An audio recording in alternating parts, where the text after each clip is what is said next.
वो खाने में कोई कसर नहीं छोड़ता, उसने मुझे बर्बाद करने में कोई कसर नहीं छोड़ा, उसने मुझे पीटने में कोई कसर नहीं छोड़ा, वो पढ़ाई करने में कोई कसर नहीं छोड़ता।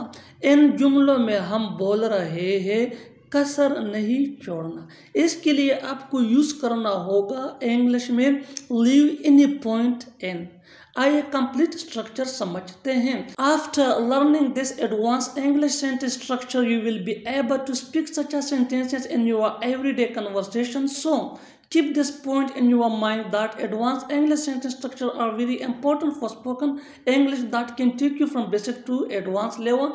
Watch this video till to end. Have a look. Complete structure: subject plus helping verb plus leave any point in plus verb plus ing plus other words. आगे डिटेल से समझाता हूँ मिसालों से। Let's see some example for better understanding. वो खाने में कोई कसर नहीं छोड़ता। He does not leave any point in eating. He does not leave any point in eating.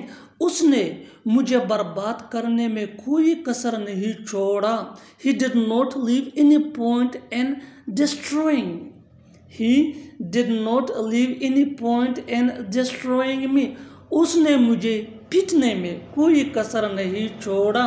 He did not leave any point in beating me. He did not leave any point in beating me. वो पढ़ाई करने में कोई कसर नहीं छोड़ता। He does not leave any point in study.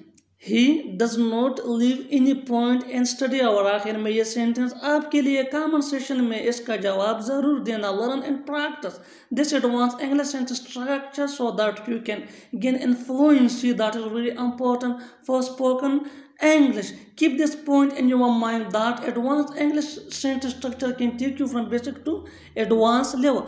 वो लड़ने में कोई कसर नहीं छोड़ता। वो लड़ने में कोई कसर नहीं छोड़ता। Subscribe English PS for more advance English sentence structure. Thanks मानन।